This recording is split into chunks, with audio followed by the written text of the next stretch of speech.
Welcome to AmericanDraqon Presents Chinese Medicine in America. My name is Joel Penner. I'm a doctor of Oriental medicine, a California state licensed acupuncturist and herbalist, and a professor of Oriental medicine. I'm also co-author of the textbook Zong-Fu Syndromes, Differential Diagnosis and Treatment. In this episode, we will be discussing the element metal. As I have mentioned in past episodes, each element has a great number of correspondences, both in the natural world and in the human body. Here next to me is a chart showing the correspondences I have chosen to discuss that are the most relevant to Chinese medicine. The properties of metal are changing, purifying, astringing, and descending. Let's look at the correspondences now, and I'll describe how they're relevant in diagnosis and treatment. The color associated with metal is white. People with metal imbalances often have a pale or white facial complexion.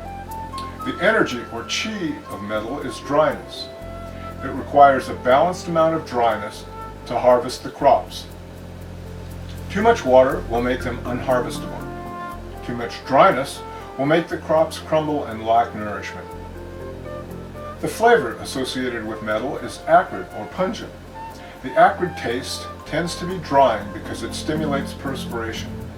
Not only does perspiration cool the body, it drives out external pathological influences.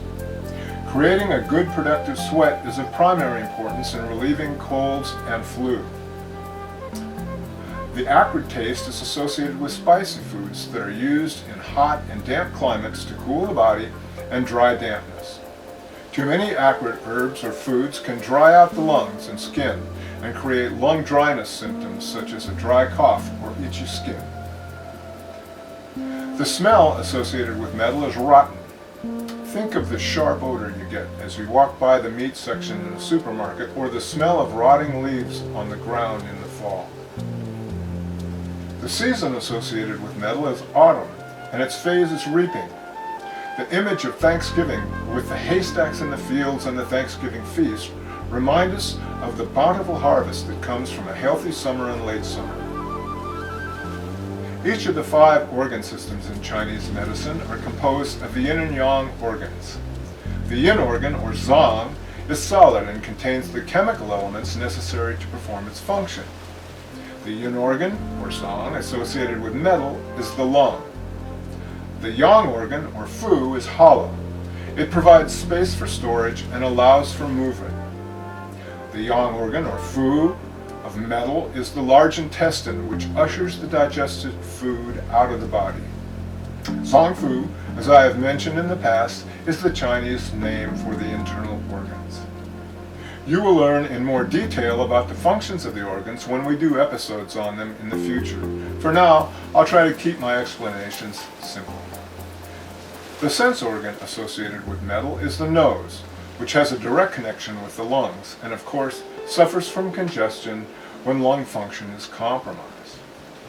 The tissue associated with metal is skin.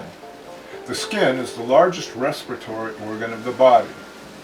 It also exhibits symptoms such as pimples and discoloration when the lungs and or large intestines are diseased. Snivel is the body fluid associated with metal. Snivel is located in the nose and is present when lung imbalances occur. The pulse associated with metal is floating or superficial. A floating pulse indicates that the body's energy is focused on the lungs and occurs when external pathogens are attacking. All of the elements have mental, emotional aspects associated with them that can either positively or negatively affect the health of the organ system. Emotions have both positive and negative aspects. Often, only the negative aspects are cited because they generate imbalance.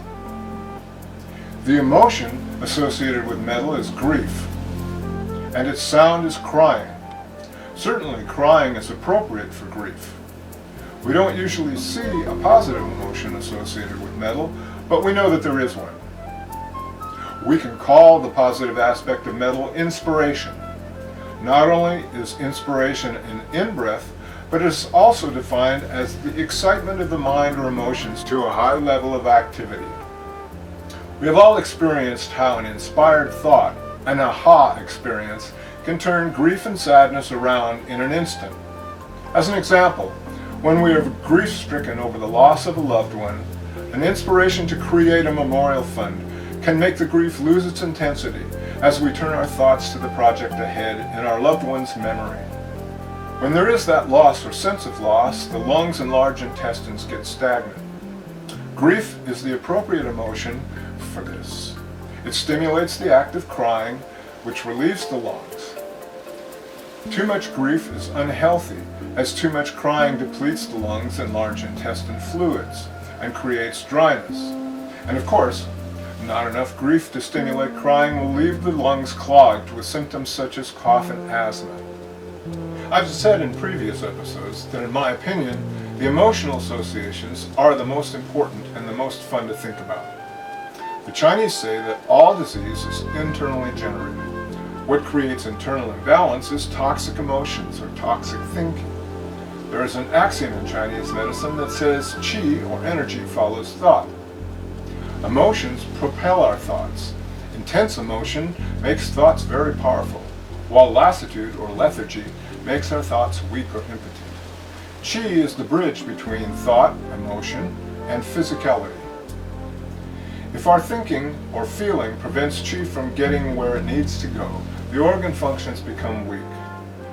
In this instance, the lungs are one of the major suppliers, along with the digestive system, of qi.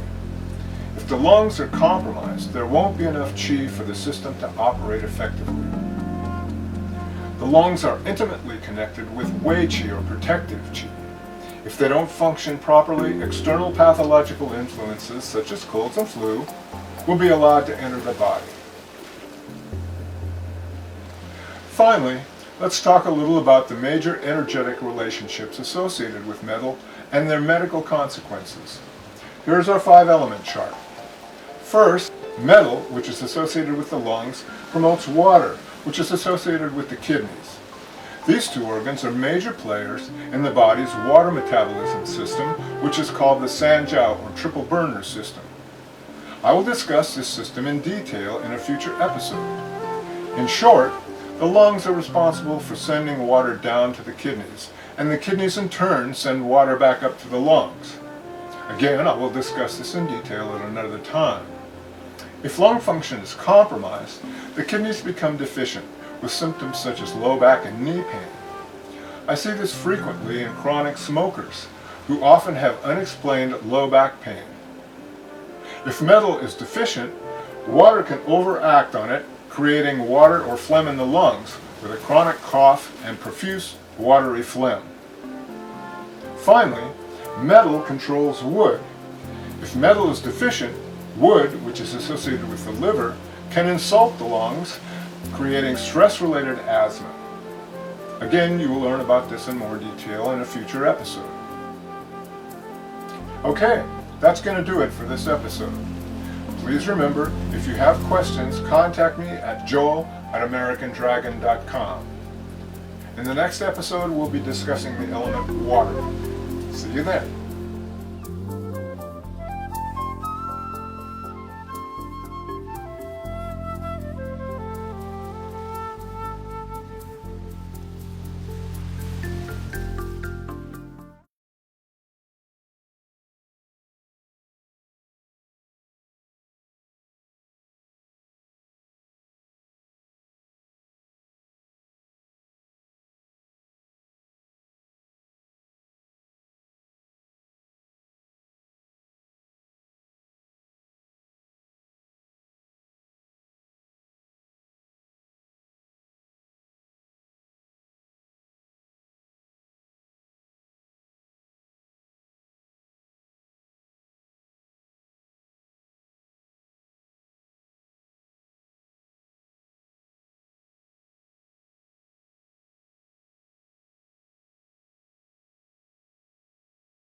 Aha!